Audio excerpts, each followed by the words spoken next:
Hi everyone and welcome to episode 14 of Lockdown Dads. My name's Dinwiddy. I'm a coach. I have a business called Inspiring Dads and I have two children. I have a 10-year-old and a 7-year-old. And for those of you who are watching on YouTube, you already have noticed that in fact James isn't here this week. James is taking a well-earned break. So for episode 14, which is the last of the current series, I'm really pleased to be joined by my little brother, Chris Dinwiddy. It's great to have you here on the show. I like the little brother. I'm probably, after my COVID diet, I'm probably at least twice your big brother these days. Thanks for the invite. It's great to have you here. We've also got two other special guests who are... Oh, really? Coming. Here we are. We're coming. Yay! Woo! Hello. It's a little bit of family time on this week's episode 14. So, children, for the purpose of the people who can't see you dancing around in the background, who are you? My name's Freya, and Your name my name's Struan. Your name is Struan. So this is Freya and Struan, my two children, and they have also come online today to talk to Uncle Chris. Uncle Chris, I've got to say, if you don't like Dinwiddy chat, now's the time to go and do something else. Yeah. Because what follows now will be, A, it's going to be pretty entertaining, but B, it's going to be a bit of Dinwiddy chat. So hopefully I have enjoy it. Yeah, in the trail for the end of the last episode, then I did say that the banter will flow, but it may be painful. So I have pre-warned anyone watching who's watched episode 13. However, so children, while you are here, so would you like to contribute at all and tell us what you've really enjoyed about lockdown and maybe things you haven't enjoyed quite so much? It's kind of been a mix. So I think the downs about lockdown were because I like going to places and I am very adventurous, like climbing and stuff like that. It's kind of been so. Like at the very start we were in isolation and we couldn't do anything, so I basically spent my time in the garden and then like homework too, because we couldn't go to school. My brother sometimes could be a bit annoying, and yeah. There were ups and downs about homeschool, weren't there, children? I would say, yeah, ups and downs. That's fair enough. And you did climb the apple tree about 40 times before you got bored of climbing the apple tree, because you couldn't really go anywhere so much. But Stuart, you've enjoyed movie night, haven't you? I think. Are you gonna sit up a bit so people can see? There you go. People can see you. Where are you going? Hello, Stuart. Stuart, come chat to Uncle Chris. Yeah, tell Uncle Chris about what have you enjoyed. What films have we seen in movie night that you've really enjoyed? Oh, one of my choices were Jumanji 2. Jumanji 2. Jumanji 2. That must be pretty awesome. It's got The Rock. The Rock's very good in Jumanji 2. So yeah, that's a top tip for movie night is Jumanji 2. And nice also one. Peter Rabbit for movie. We watched Peter Rabbit, didn't we? That's also really cool as well. I've seen some of Peter Rabbit. That's a very cool movie. But the one I wouldn't recommend for movie night was Beverly Hills Chihuahua 3. Which was a low point in the sequels. Not for me. You enjoyed it. Did you? Yeah, exactly. So, but I guess that's the thing with parenting, right? You do end up watching a lot of movies, and some of them won't hit the mark for you, but at least the kids love it, right? Yeah, you got a little bit bored of it just wasn't that exciting, I think. Yeah, that was one of the challenges. But did you enjoy homeschool? Not really. Not really. Like lockdown, there were ups and downs. There were ups and downs. And we're going to talk about that in a second with Uncle Chris. So Daddy's going to talk to Uncle Chris about highs and lows of lockdown. So do you want to say goodbye to him and then we'll just splice it all together? Bye to Uncle Chris. Bye guys. See you soon. See you in a bit. Good work. Okay, so that was my two kids getting involved, and we've gone back onto headphones now. So, Chris, it's a pleasure to have you with us today. So we're going to talk a little bit about your children. You're a father of 4. You also have an obscenely large number of Instagram followers, really, for an ordinary guy, but not nearly as much as your wife. And one of the highlights, I think, from my perspective, and we'll talk about it in a little bit, was that you became a father for the 4th time during lockdown, of which I had a small but not insignificant part in facilitating, I should say, which sounds weirder than it is. So, Chris, tell us about how lockdown has been for you. Lockdown's been absolutely fascinating. I think really interesting from an experience perspective so far. Yeah, sure. I think there's definitely been a couple of highs. Having a baby is obviously a pretty big high. I think there's been some lows probably around ability to interact with family. I think that's been a bit of a challenge. But overall, I'd say, compared with some situations I've been in life, lockdown's actually been okay. If you think about a priority list, right? My job is fine. My job is safe. I'm lucky I work in an industry where it's pretty robust to these sort of situations. A German science and technology company that's got a business that does pharmaceutical and also has a business that does life sciences. You're going to be okay. So I haven't had that stress that a lot of people have had. Yeah. I've got a roof over my head and my bills are paid. So if you look at basic human needs, that's pretty okay. And I think if you compare it to most of the world, we have sort of European privilege, right? Yeah. If you look at most of the world where people are living in pretty rough situations, whether you go to South America or Africa, or you're going to India, or wherever it is, I think we're pretty fortunate actually. So yeah, it's been all right. I think having a baby's been a very fascinating experience. So we had to go through the whole scans that I couldn't attend. We did appointments that I wasn't even allowed in the building. Gave birth sort of wearing masks. Yeah, it's been absolutely fun. That bit with the masks, and it hadn't really occurred to me that, I guess from the outside, there's a lot of things you don't really think about them until someone explains the circumstances. But I hadn't really appreciated that actually the first thing that your new baby daughter would see was someone we're a series of humans with masks on and covered up in a way that, and it's not really how any of us would ever imagine it being. Did it affect the magic of the situation, or was it just you just got on with it? I think in those situations you get on with it. I mean, I think if I go back in time, it's probably worth telling the backstory, right? Which is we were living in South Africa, in Johannesburg. We had the opportunity to move to a really cool job within the company in the UK. So they asked if they could transfer me back. We agreed. Then we found out there was a pregnancy. Then I think we lived in 4 different places in 4 months using 6 suitcases with a pregnant wife and a 1 and 3/4-year-old child. Whilst all our stuff was on boats or in storage, and only really settling back into the UK in December. So it was a serious journey pre-COVID, actually. And I would probably argue that pre-COVID life was tougher than when the lockdowns kicked in. The pregnancy itself, I mean, I think, it was good. I mean, we were going well, and then obviously with COVID, suddenly I felt disengaged. So because I couldn't go to appointments, I could not attend midwife appointments. You can't go to scans, or at least a couple of scans I didn't go to. But looking at the positive, it was in the middle of lockdown, and at the doctor's surgery, there's a massive sort of grass area. So me and Sana, the 2-year-old, we would be charging around outdoors, which was actually a really nice break. So whilst I couldn't be involved in the sort of pregnancy side, it did give me an avenue to run around with my child, which was good. So and then when you got to the birth, I mean, the birth itself, what a brilliant thing to go through under any circumstances. And luckily it was smooth sailing. It was a natural birth. The labour was fairly quick, no complications. The midwives were all wearing masks. So that was a slightly weird one. And for anyone, obviously, who's had kids, you'll know that interaction with your midwife is actually quite a big part of the birth experience. So at some point we were like, can you just lower your mask so we can see what you look like? Because we're talking to you all the time, but we don't actually know what you look like. That's true. Do they have their names on the shirts? Is that one of the things? Names on shirts and like PPE where they need it, but it's more the mask. So if you think you're wearing a mask, you can only see the eyes, you don't get that face. So I think walk past our midwife in the street and have no idea who she is. I know her name, I know, I probably know what her sort of upper part of her head looks like. That's it. It does. It does sort of. It does sort of demonstrate how important it is the whole of to see the whole of the face. Certainly if you're used to it.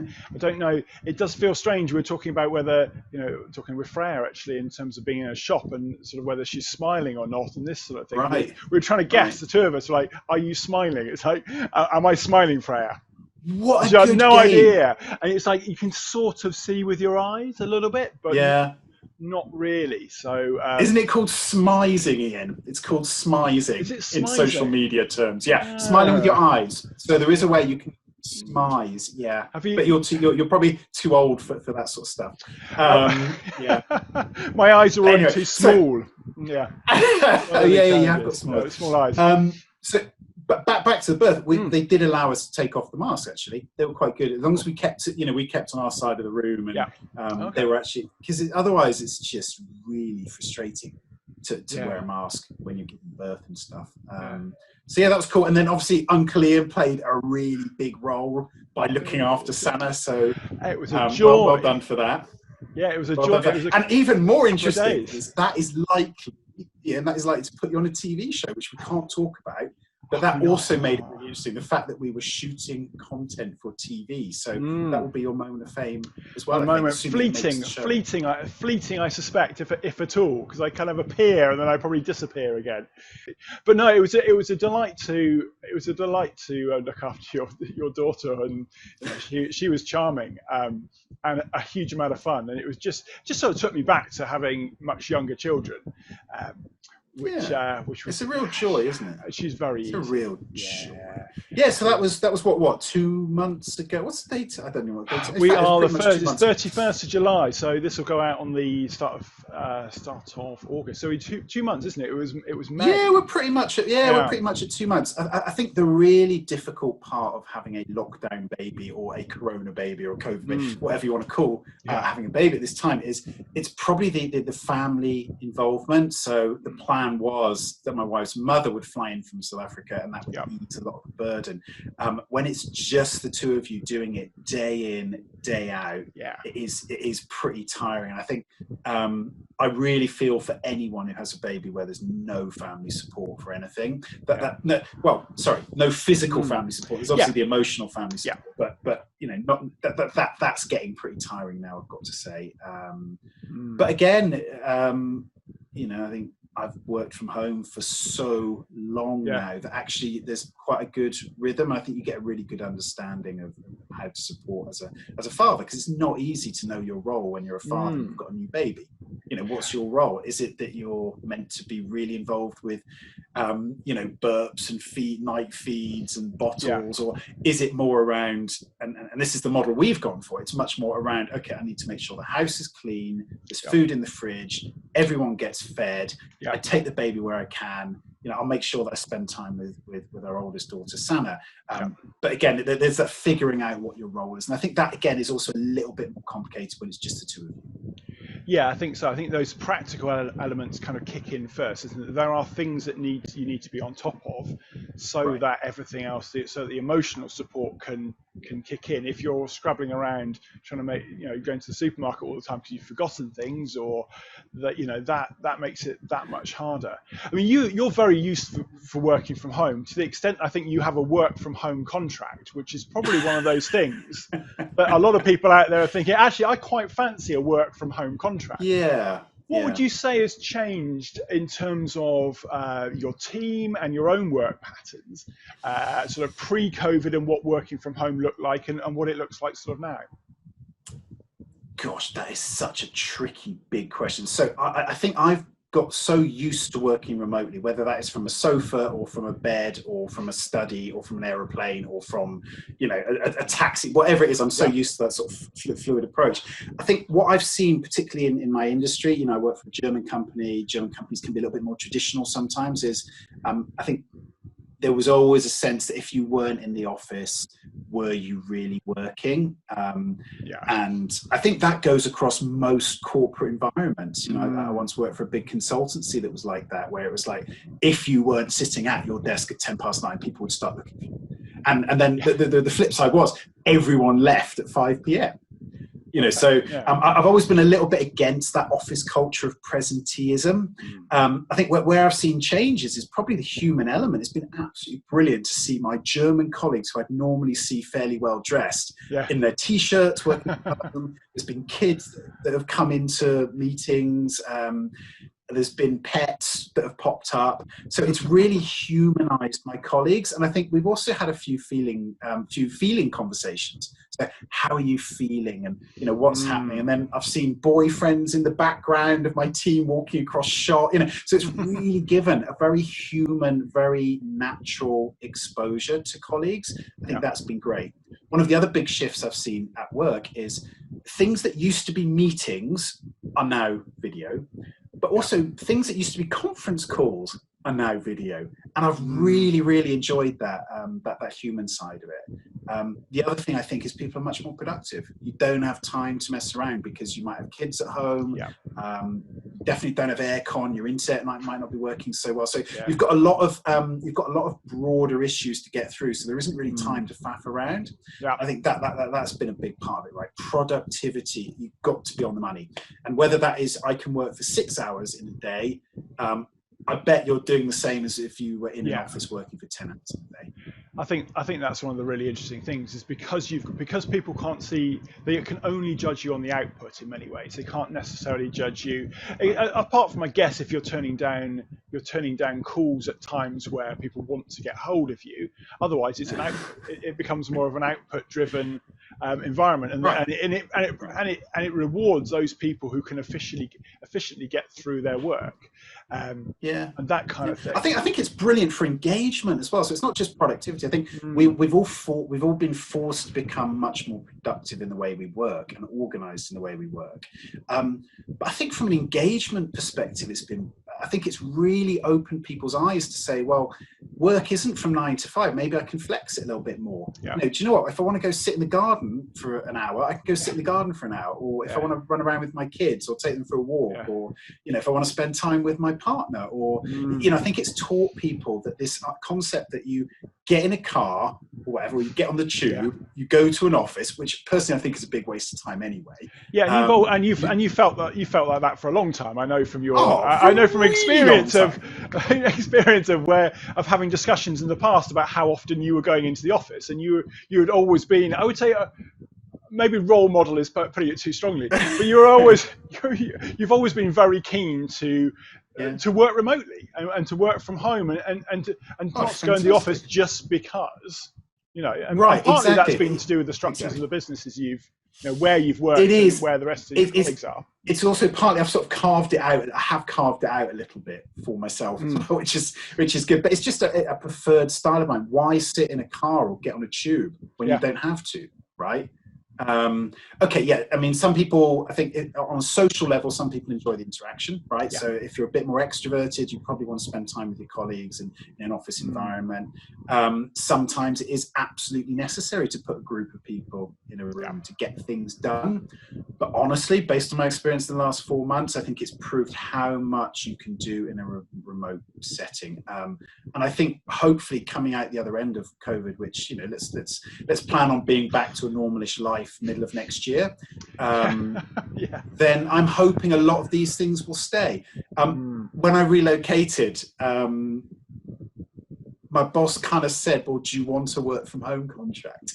Now, I mean, we've got a UK office, but my job is global. So there is good logic to say any location I'm in doesn't really matter, because most of my work's with Germany, China, and the US anyway. And I thought it was a really nice gesture. So I got a work from home contract, gives me a little bit of extra money for bills. And it means that you get paid to work from home. No, I get paid for the extra bills. Compensated. So you get compensated for working from. You're compensated for working from home. Yes, that's correct. So because I do drink a lot of coffee, and obviously I wouldn't have to worry about that. And the office provides lots of fruit to eat, and I eat quite a bit of fruit now because I've got COVID fat. So it's offsetting. Exactly, yeah. So yeah, and it works really, really well for me. And again, I know what I need to do. So if I need to work longer or shorter to get the job done, I still want to do a really good job. And in many ways, if someone said to you, right, you can choose where you work your hours. So we want you to deliver X, Y, and Z. We think it'll take you roughly 8 hours each day, but some days it might take you more, and some days it might take you less. And it's up to you as an individual to choose where you fulfill that task and how you do it. That is incredibly engaging to people. Definitely, and I think people's eyes have been opened, I think, to the possibility of creating working lives that meet their family needs as much more than they previously did. I think most people don't probably want to work every day from home. I think I certainly I work from home. I'm home based. I have my own business, therefore, but working from home for me also involves going to Costa. It involves going to a local coffee shop. It involves mixing it up. It involves client meetings in London. It involves more variety than just working from home, and I think that is really important, because I think I was talking to Lisa about it just the other day, and she said her ideal is 3 days a week in the office. Post-COVID, everything's settled down. That's what she'd want to do. 2 days a week from home, 3 days in the office. So the key thing that you're talking about there is choice. What you're talking about is individuals making a choice as to where they fulfill their work. And for Lisa, great, 3 days a week in the office. That could work really well. For other people, they might say, it's funny. My team in Germany, I've got a couple of direct reports in Germany. Once Germany started to open up, they both started going back to the office 1 day a week. They were like, we just want to go to an office sometimes. For other people like me, I'm like, well, if I see an office twice a year, then I'm okay. You've done something wrong. I actually went to. I've got to tell you a little story. I went to the office yesterday. Okay. It's the first time I've been in office since the end of February. And the last office I was in was our headquarters in Germany. It felt really weird to go to an office. I kind of enjoyed it because I got to interact with a few people and wave and say hi. My laptop was making funny noises. So the only reason end of the day I went to the office is because I needed IT, and then I did a little bit of printing and scanning when I was there, and then went home. So were you excited about going into the office, or nervous, or not mixture? Really? I saw the commute. No, I mean, again, because of the nature of the organisation that I work for, I think we're involved in something like 45 of the vaccine trials globally. So we're it's a very scientific-based organisation. So we've been, they've looked after us. They've sent us masks to our house. They understand the health and safety factor really, really well. So no, not about the office. It was more about, God, what a pain I've got to now spend.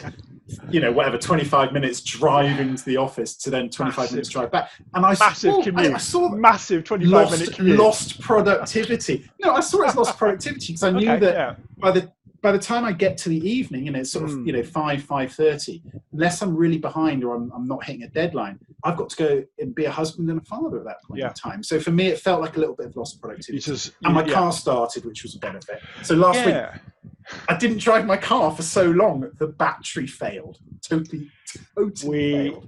Yeah, we had the same issue here. We had the same issue with the Corsa. We hadn't driven it. As you know, we've got two cars, and one we drive more frequently than the other. And the little old Corsa, the 10-year-old Corsa, had to be powered up for 12 hours to get it going again. And now I usually drive it for hockey. That's the purpose during the winter. That's generally its purpose is to make sure I can get to hockey, which sounds like a bit of a luxury, but it is a 10-year-old Corsa. So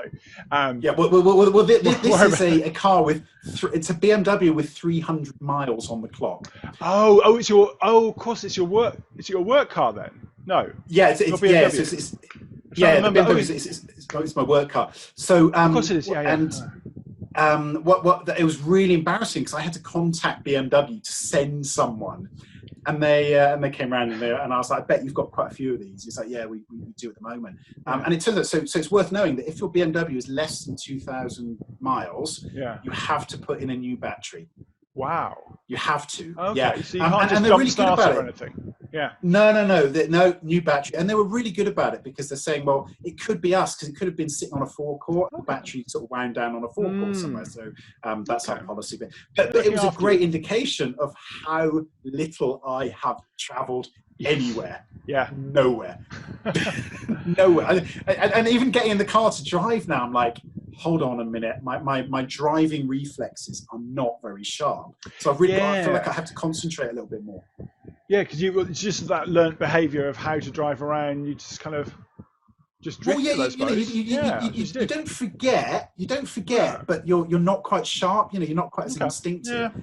And again, this was reflective of our lockdown. You know, if you're pregnant or if you've got a new baby, the lockdown's pretty heavy. You know, so everything's ordered Tesco still. The only time we really leave the house is if it's an emergency or like as when we've run out of something or we've got a doctor's appointment. That's it. That's the only time we leave the house. I suppose so, yeah. So in terms of... It's insane. So in terms of things, obviously we talked about things that have gone well during lockdown. What would you say have been some of the challenges, Chris, in terms of your experience and your experience as a family in lockdown? I think so for me the big one's been the family engagement. So my two oldest children don't live with me. They actually live in another country. I was meant to go and see them in March, having not seen them for a little while. And I almost got on a plane. Put it that it was almost like a day or so before I was due to travel that the lockdown came in with South Africa. So that's been that I found very, very tough. There's been plenty of times where I've been like, damn, that I wish that had gone differently. If you'd been due to go a week earlier, then you would have been okay to get in. I guess exactly. You could always have left. You could always come back to this country. That was never. No, because they closed the borders. They've closed the borders to all international flights. So the only way I could have got back was on a repatriation flight. So I would have been there. So you could have been stuck there for however long. Jeez. Yeah, I could have been stuck there for however long. And also, I wouldn't have been able to do anything because in South Africa they had a pretty strong lockdown as well. Yeah. Really strong lockdown, curfews, and you know, so it would have been pretty miserable. And when I came back, I would have had to quarantine 14 days. But I would have gone through all of that to see the kids. Yeah. I think the benefit, I guess, is that I'm probably feeling a little bit closer to them. Doing more videos, you know, there's a lot more probably interaction than there might be in a normal week. So that's probably been a positive. That's been tough. And I know for my wife, it's been very tough not having her mother come. So the plan was that her mother would come over, as I say, you know, around the birth to support. That's been very, very challenging. But again, you know, this is where we're sitting here in July. I think the natural roller coaster that started in March was, you know, I think the downside is probably the stress levels. You know, I think you go into a survival mode. Simple needs to go into a survival mode. Yeah, simple needs, but you don't realize how tricky it is to be surviving. And I think the downside for me is probably that background stress where, you know, humans, we've got fight or flight, you know, so we know that there's a virus, we know it's dangerous, but we can't see it. No one can see it. So as a human, it's not a tiger that I can see in the corner and I know to run away from it. Yeah. That's very stressful. And there's an element of, we were talking about it last week with Fidel Bohill, who was on the show, and he was talking about, well, you know, first couple of weeks rushed around being all masculine and fixing things for people and being the man, and then it's like, well, I can't fight in it, you know, there's nothing left to fight.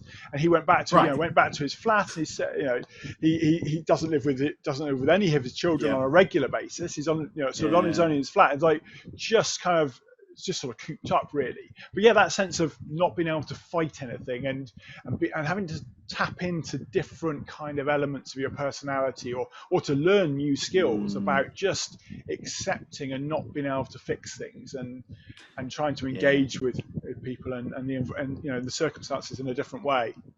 I think that's. I think what's probably been psychologically I found a little bit easier is at various points in my life it's been fairly destructive, and I think, you know, when I got divorced back in, you know, 2000. I mean, you're laughing because you know the story, but I'm laughing because you stayed with us. You stayed with us during your wilderness years, shall we say? The wilderness. My wilderness years. 9 months or whatever it was. You were here. Yeah, in and out for 9 months.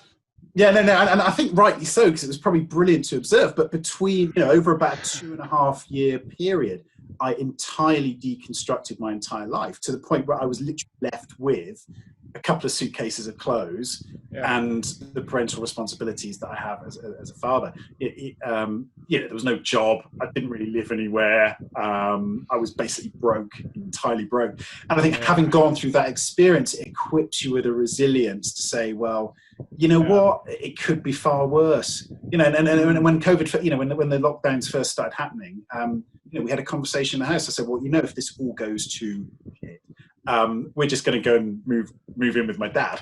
We're going to move in with dad, right? Yeah.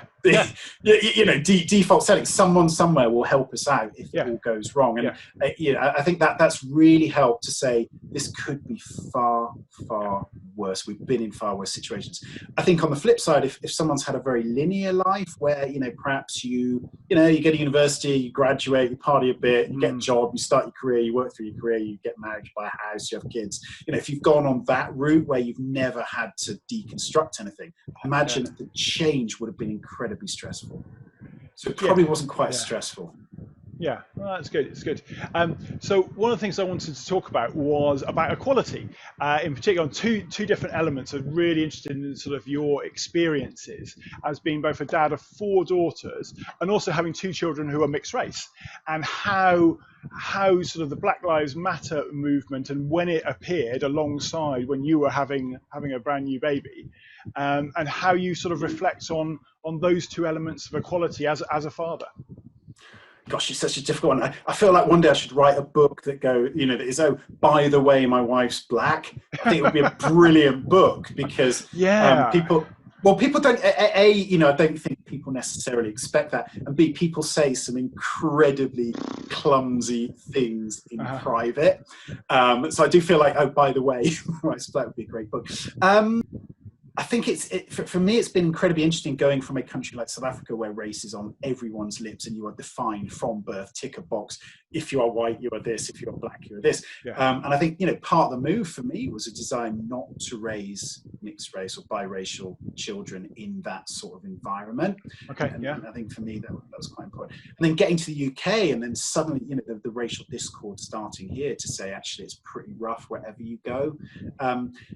Equality, I think if you look at things like equality, I think you say, well, the legal framework provides equality. Everyone is treated equally. We're all citizens. We all have the same rights. We all have the same opportunities, right? That's the basic kind of starting point. But then what you're not then looking at is having a having a conversation around what is equity. So equality and equity are different things. Equality says we're all the same and we'll treat you all the same, whereas equity says we take active steps to redress what we've done wrong in the past. And again, I'm no expert on what happens in the UK when it comes to things like race, but I think you've got to start having conversations and asking questions to say, well, why is opportunity as not as not as prevalent as it is if you're white? Why is it that health is a little bit of an issue?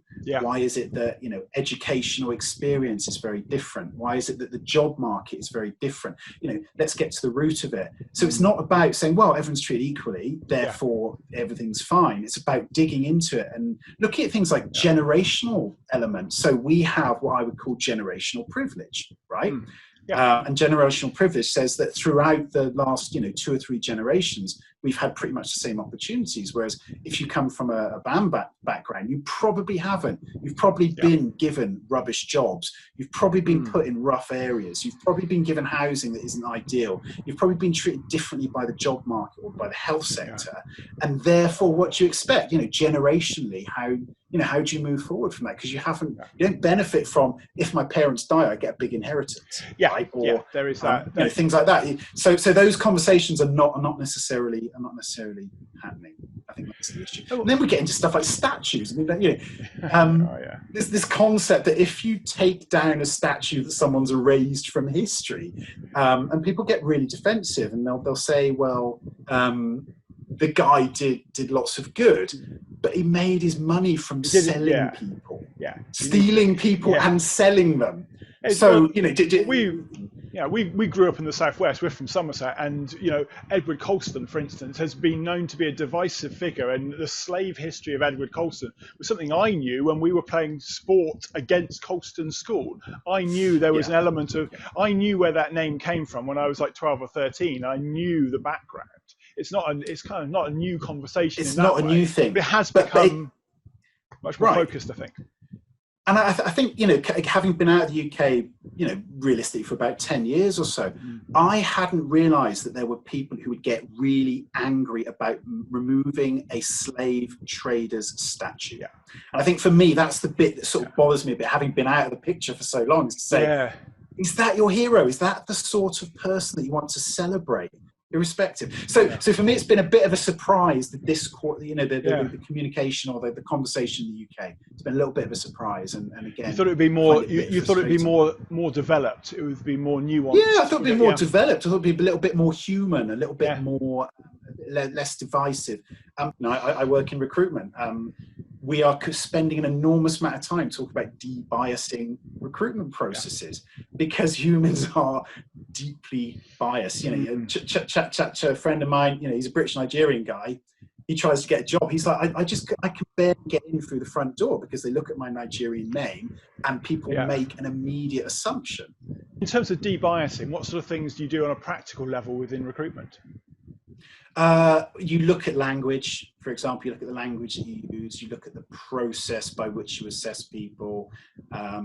You have to do a lot of education work, because a lot of it's behavioural, right? So you can have all the best policies in the world. You can de-bias, you can have people of colour involved in your interview processes, etc. But at the end of the day, unless people change behaviours, so you have to spend a lot of time teaching people about it, about their biases and where they come from.